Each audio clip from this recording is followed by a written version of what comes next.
I am Apostle Cheryle Richardson, and I am the CEO and founder of Judah's Roar Domestic Violence Awareness Initiative. Our entire focus and purpose is to ignite hearts, inspire minds, and safeguard destinies as it pertains to domestic violence. We're calling this domestic violence and an advocate's unique perspective, their unique vantage point. Now, some of us have personal histories of domestic violence, and we will share as much as we are comfortable sharing in a public forum. Others may not, but we're all passionate. We're all passionate. And what I'm excited about is the various vantage points. We are in different parts of the country. We approach this problem, this issue, this pandemic from our own unique perspective. And everything that each one of us does is important and impactful. So we have pulled together, invited some amazing DV advocates, and we have a police officer on our illustrious panel. And so what we're going to do is to have them to briefly introduce themselves so that you know who they are and why you should listen to them. Sivan Walker is going to help us to moderate this today, as well as Karis Gamble will also be assisting. You all feel free to share this on all of your social media platforms.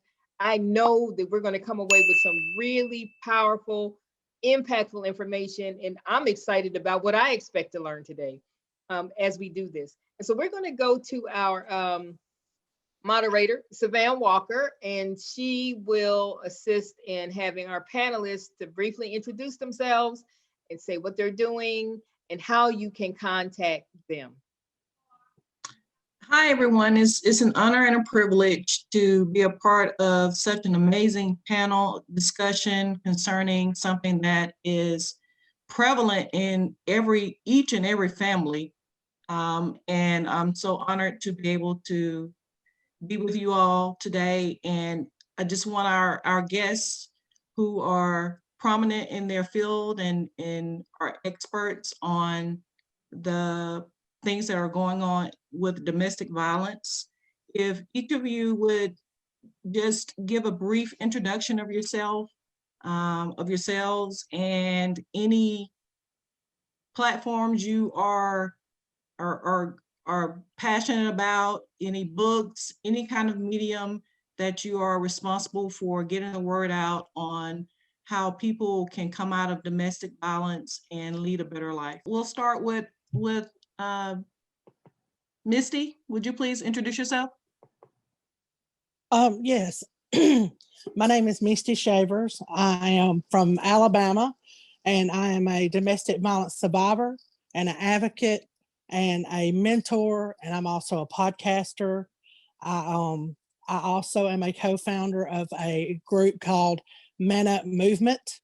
That is an initiative to help young men that are in sports or any type of, academic things to understand what domestic violence is in their community and some of the things that they can help, like awareness and maybe help victims or speak out, and know their surroundings and know what they're looking at. And, I think that it's a very important initiative.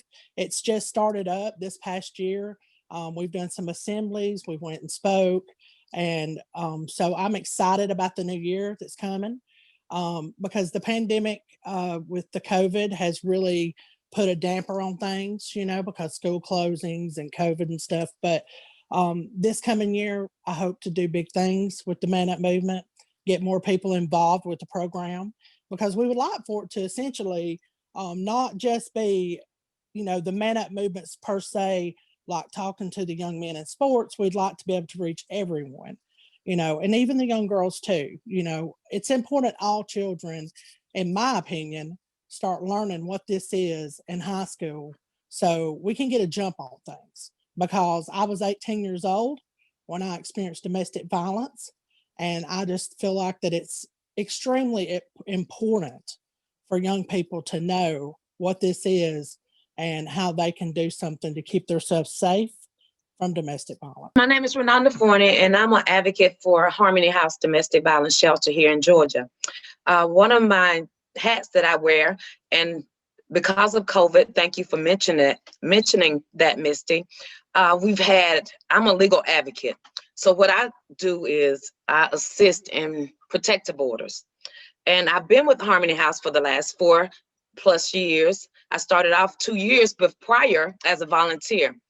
This is so passionate for me because I'm a survivor of domestic violence. And through my experience, God had led me to write 3 books. The first one was in 2002 called Bruised, Broken, and Healed. And then I did a daily bread called Give Us This Day. And you can get this on Amazon. This is a devotional. It is not just geared towards women. It just is for anybody. But I think having a piece of information that we can go to every day for encouragement, especially a lot of people feel as if they need, they're by themselves, especially going through domestic violence situation. I also just recently in March of 2020 released Proof.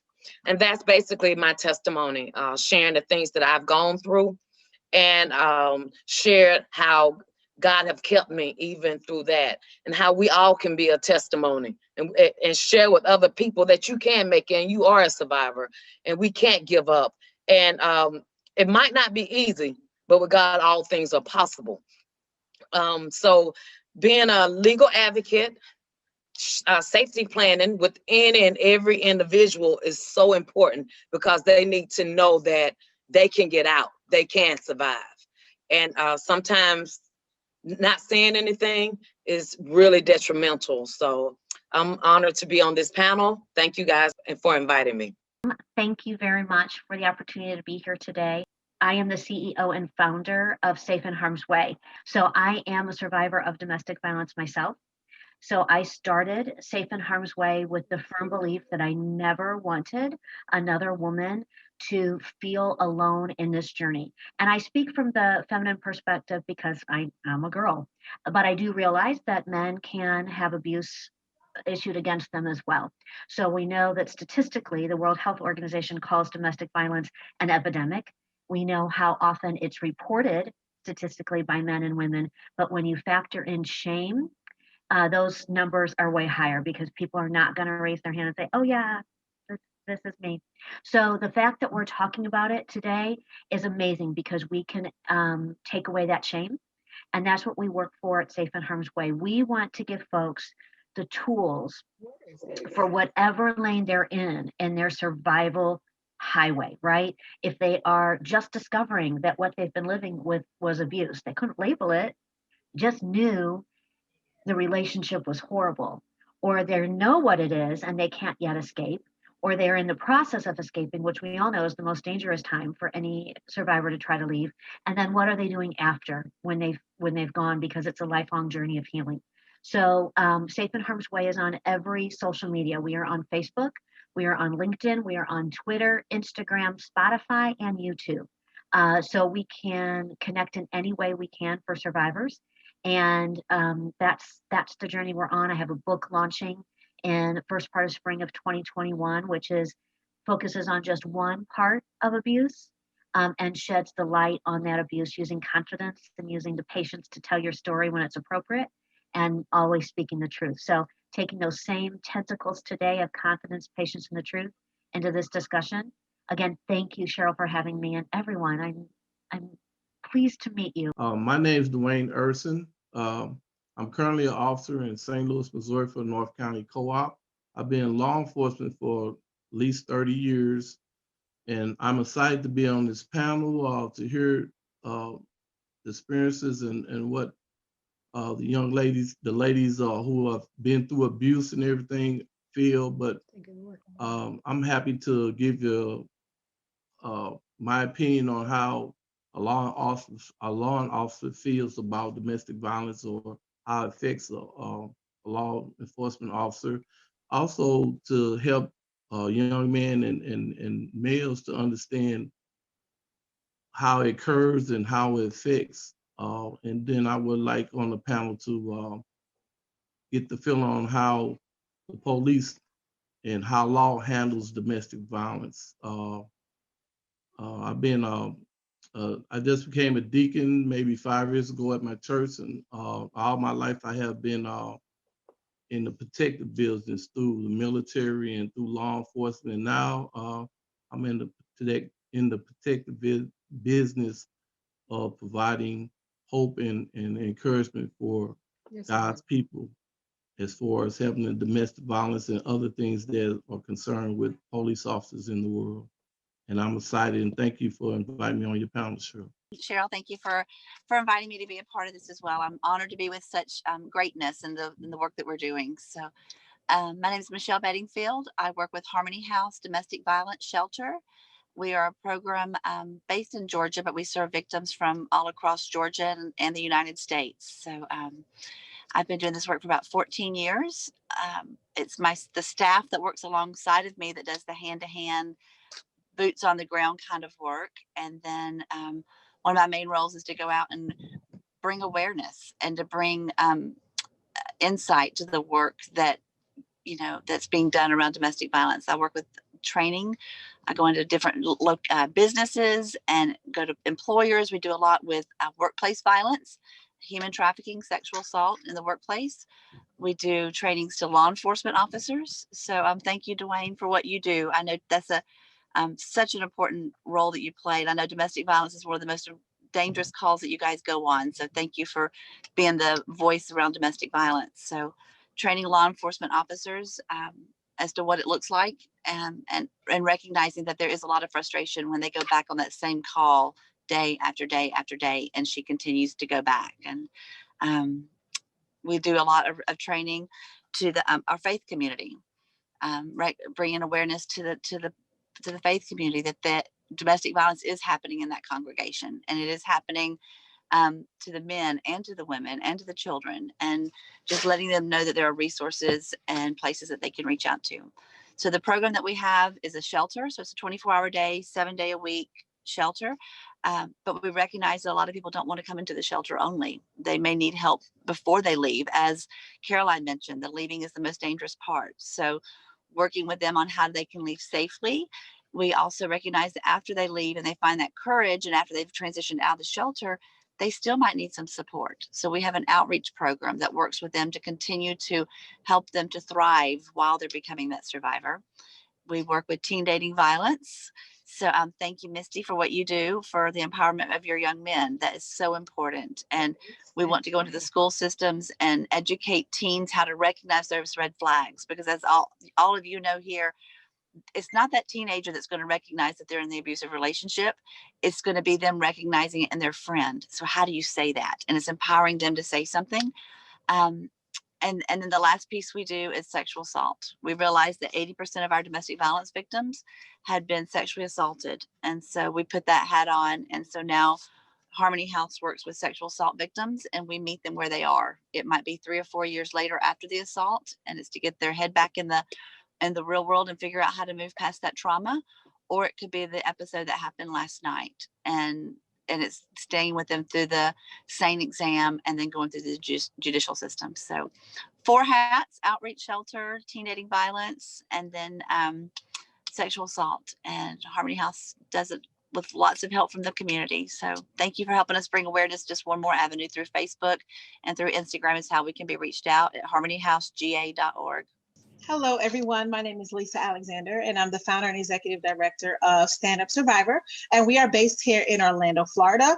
Although we're local, we do have a global reach. We reach over 1 million people a month with domestic violence education, prevention, and awareness. And as a survivor myself in my first marriage, I just started using my voice, and I realized that as I used my voice, I was freeing other people to use their voice. And hence, that's where Stand Up Survivor started in 2015. We have an amazing board here, clinical director team that we work with survivors here and around the world, just focusing on making sure that you can't prevent something if you don't even know that it's happening. And so our goal is to make sure that we don't just help people survive, but to focus on thriving after. A little bit like Michele said, like they're out of it, but they don't even know that their life continues to exist. And we want to help them get back in the game and really begin to live. And I also have Lisa Nicole Publishing, where we help survivors or anybody really share their stories, bring their stories to life. People that desire to, I love to see people find their voice, put it on paper, and help others do the same through that as well.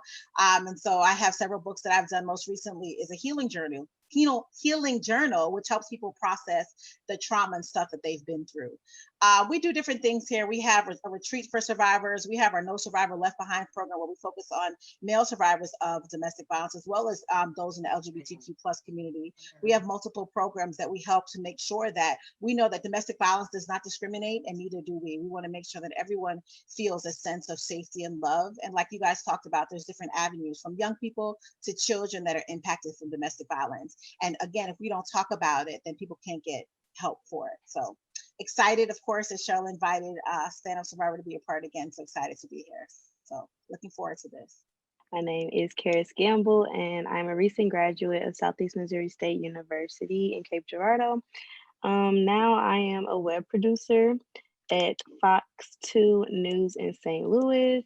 My major and my degree is in multimedia journalism, so I'm into that sort of thing. And I'm just excited to see what's to come. This is my first domestic violence really talk, like my first talk about domestic violence. We had a little bit of talks about it in school, but I'm excited to learn and to ask questions if I have them, and just to see what all's going to be said. Thank you, everyone. We'll move on to our questions. And what we want to know from our panel is, what inspires you to work as relentlessly as you do with the domestic violence victims? What are you so passionate about that gives you that drive each and every day to go out or to reach out and help those who are experiencing domestic violence? And we can start with Officer Dwayne. Yes, what inspires me is I've been mostly in my career a community officer. So being a community officer is getting to be you're more closer to the people that live in the city that you serve. And when you go on certain calls and you go to the same house and it ends up tragic, it's a burden. It's a sad and helpless feeling, because you're trying to inform the victim of how dangerous the situation they're in is, but they really don't understand what you're trying, and the law only allows you to do so much as far as the law. I feel when you explain to an individual about an ex parte, personally, I feel it's misconstrued, or it's not explained well to the individual what it does and how it protects and how so much it protects. So my passion is to get the information out.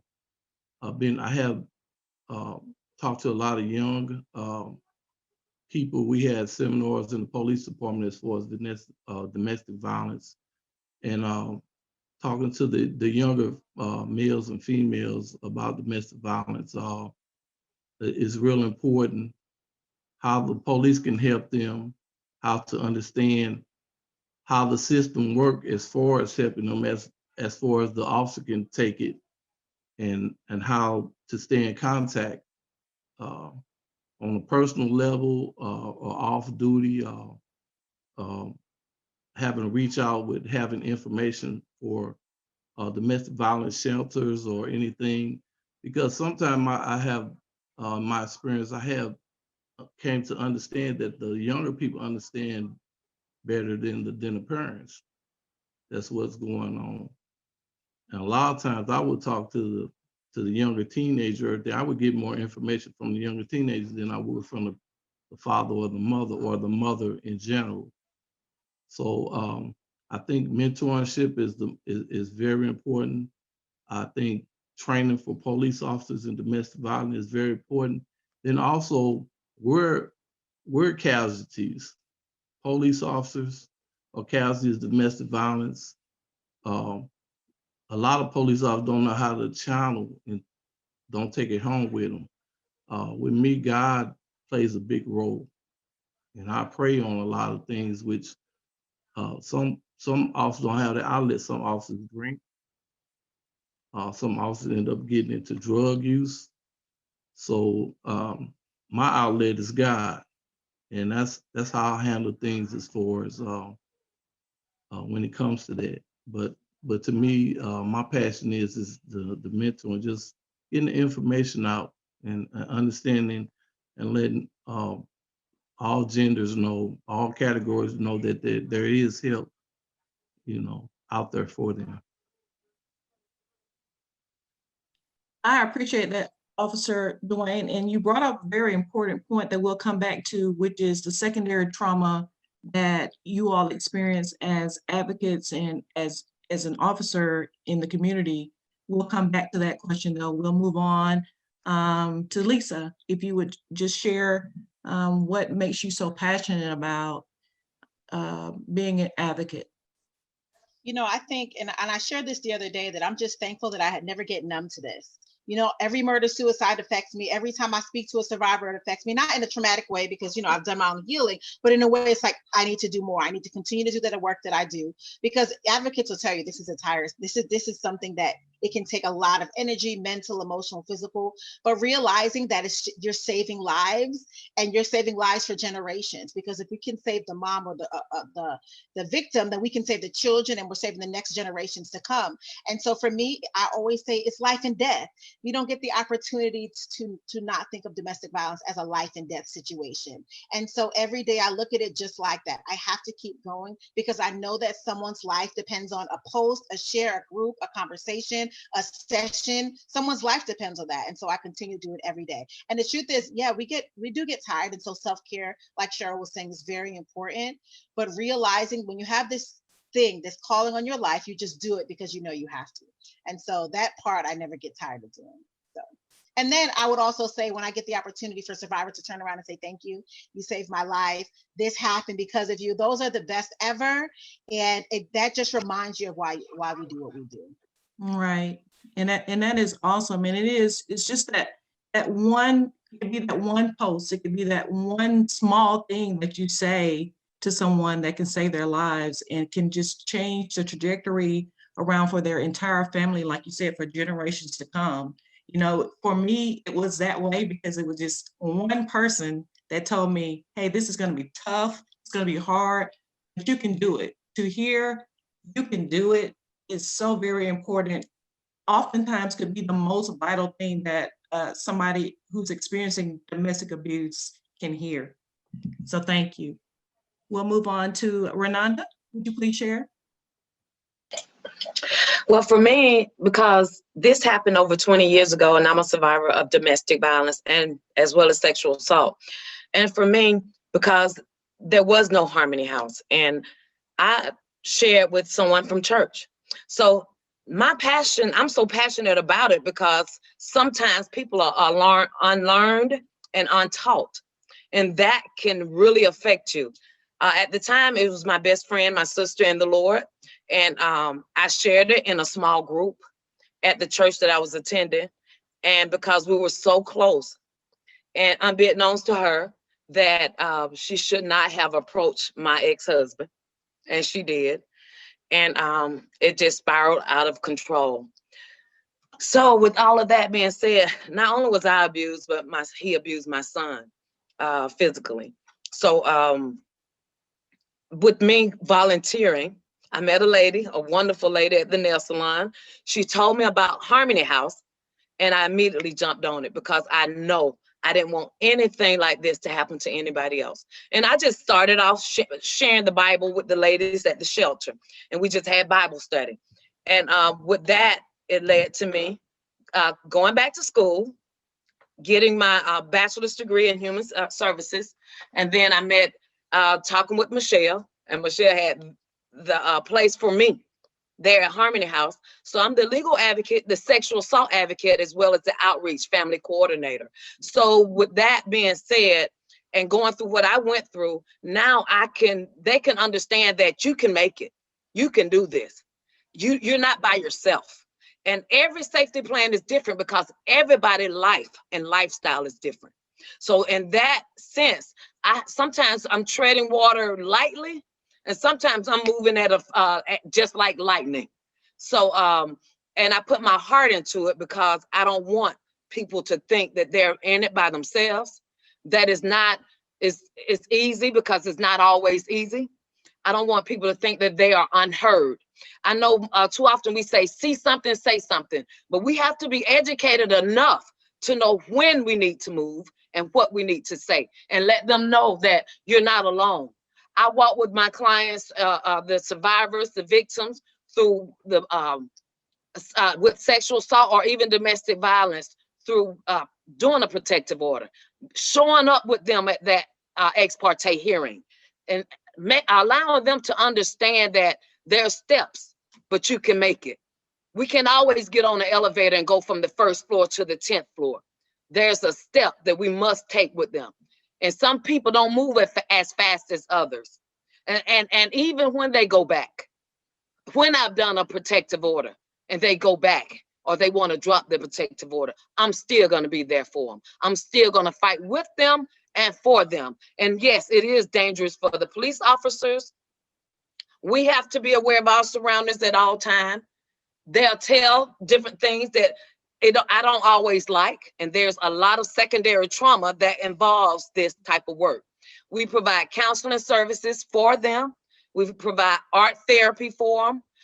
Sometimes I will sit and not say anything and let them talk and cry as much as they need to, because it is a process and they can make it. So I'm so passionate about it and about sharing it, not just at Harmony House or in our community, but as well as in the church. As Michele spoke about earlier, about teaching the clergy that it's not always putting the couples in the same room and do a couples counseling. That can be very dangerous for the survivor, and it can add fuel to the fire. So that is what drives me day by day, night by night, moment by moment. Yes. And Sivan, allow me to say this, because that's a trigger for me. The faith community and its horrific mishandling of domestic violence, and how often, we as ministry leaders are complicit in the abuse escalating, because there's this assumption that because you are a pastor or an apostle or an evangelist or a teacher, or because your grandmama was, that you are qualified to address this subject. And that is not the case. That is not the case. And some of the most horrific advice I've ever gotten in my life were from clergy who I should have been able to listen to, and who I'm sure meant well, but who did not know what they were doing, and really just placed me in greater danger because of their lack of understanding and lack of knowledge. And so that is a sore point for me. And one of the things that we focus on is accountability among ministry leaders, and just being really candid with them regarding, you're going to get someone killed if you don't care enough to get educated about this subject matter. And as a clinician, I'm appalled. And I know Lisa shares this same, it just makes my jaws tight for someone to tell me that their pastor brought them and an abuser, whether it's a man or a woman, into the same room to talk about anything at all. The ride home was probably hell. And there's no telling what happened after they got back to the house, simply because the pastor was involved. So often what happens with ministry leaders is that, our ego can get involved, or we can feel like we have this rapport, this special relationship, with the abuser, and they will hear us. So my question then becomes, well, were you not their pastor before they hit her, before they cussed her out, before they took the checkbook, before they sexually assaulted her? Your relationship to the abuser did not prevent this from occurring. So what makes you think that your relationship with this same abuser is going to cause it to end?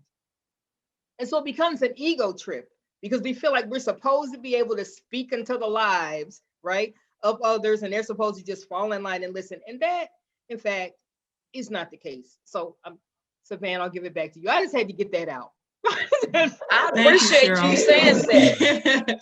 Thank you so much, Cheryl, because so often we don't realize the spiritual attachment to domestic abuse and how people are trying to get the help and they go to their spiritual leaders and the help actually really isn't there. It's in some ways more harmful Yes, than helpful. yes. So I appreciate that, Cheryl. Carolyn, would you please share? Sure. I want to continue the conversation of what Lisa and Cheryl brought out, and then extend that also to, as we're working with survivors as advocates ourselves, we are all talking about doing this, internationally as well as locally. And when you get a call from someone who's not in the city where you live, I think it's vital to know immediately where that next step should be, because there are laws that are taken into account when you're specifically looking at ex partes. There are laws as far as, gaining control of the house. There are laws as it relates to kids that are specialized to the certain part of the geography of the world in which they live. So there's zero possibility for me to know all that. I had a conversation last week with a woman, and I said, the first thing I need to do is sit you on the right path to find the right people where you live, because I don't know all of those things. And while I deal with people, I don't have the nuances of every single individual journey as someone who is specialized in your geography to take care of you. So my thought on that is I know I'm kind of not answering your question, but I did want to kind of extend to what Cheryl and Lisa was, because that passion around what we do, because we know that one time the survivor decides to call could be the only time he or she calls for years, Yes. if they don't get the right response the first time. So there's Right. heaviness to I have to do this. And let's not forget that this is life and death. Yes, it This is. is life and death. And so all of this is going through your head when you're taking the call, and you want to come up with the one thing that's going to make a difference. And that, I think, for us, whether it's somebody in the faith community who might be listening to this, and what Lisa and Cheryl, I mean, if you could put that in a billboard and surround it with a marching band, spot on. And for us as advocates to know who our next call should be for that person. And if possible, to say, when you feel comfortable, will you check in with me again? Because if you can get a little bit of buy-in and a little bit of accountability, then maybe they call back and you get a second chance to help them. Regardless, they know that someone heard them, someone cares about them, and someone wants to know they're okay to check back again, which gives another response. So and that's the reason why I do it. It comes back to answering your question. When I escaped my journey, or when I started my journey and escaped, I was so traumatized by what I had discovered about him and what had been done to me for 8 years that I had to write my name on a Post-it note because I couldn't remember who I was. And I was seeing police officers and lawyers and the FBI and my doctor and then my OBGYN, right? I mean, all of these things. So when a survivor in that mode and you can't operate from anything past the front of your face, I don't ever want another person to feel that way. I want them to know that there is one person in the world, because I'm also factoring in that there might have been times that she approached somebody else and didn't get what she needed, right? So I want to be the one person that they know that they can count on for the next step, because when that was done to me, it changed my life and it started me on the pathway. So I want to be able to give that to other people. And because when we reduce the shame, because we start talking about it, then people feel less alone in the world, and people can start to act on their own and seek the resources and the community that they need to thrive for the rest of their life. Thank I you, love Carolyn. that. I love that. I love that. And it is, sometimes it's just that one thing. It's the one, I know for me, often it was just, I would cling to just one thing that someone said Mhm. that helped me know. And when I was embroiled in my situation, the Lord was good to me, because although I was being mistreated at home, I worked in environments where there were a majority of men.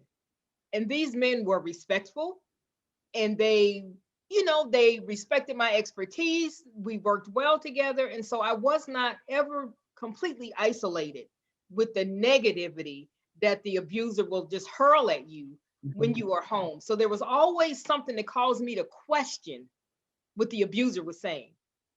It's like, okay, this one person is saying this, but all these other people are saying something else. And that's what really helped me to just hang on to my sanity, just to be honest with you, because after a while you have no choice but to accept what they're saying. It becomes a survival technique. It's how you stay alive so that maybe you can get out. And so I think a lot of times we can underestimate the importance of us just being attentive, just really hearing them, right? And maybe not even asking questions. I like what Renonda said, just let them talk and Yep. and yell if they need to, and cry if they need to, and just let them get it out so that they can have some clarity and know that there's at least one other human being on this planet that Right. cares enough to hear what they're saying, even if they don't offer a single tidbit of advice, right? Right. I mean, I just think that's so important. That's so important. And hearing without judgment, right? Yes. Because they're not going to be shamed again. They're not going to have somebody go, well, why the heck have you been putting up with this for years? Mhm. Right? So, what they're going to hear is just full on embrace of you. And I'm so sorry that this is happening to you. And it's not your fault. Right. So let's do this together. I want to listen to what you have to say. I mean, those three little, I'm sorry, this is not your fault, and I'm here. I mean, if they've never heard that before in your life, you have just thrown them this life preserver that they can hang on for a little while longer as the ocean gets more choppy and the shark is circling. Mhm. Yes, a little while longer.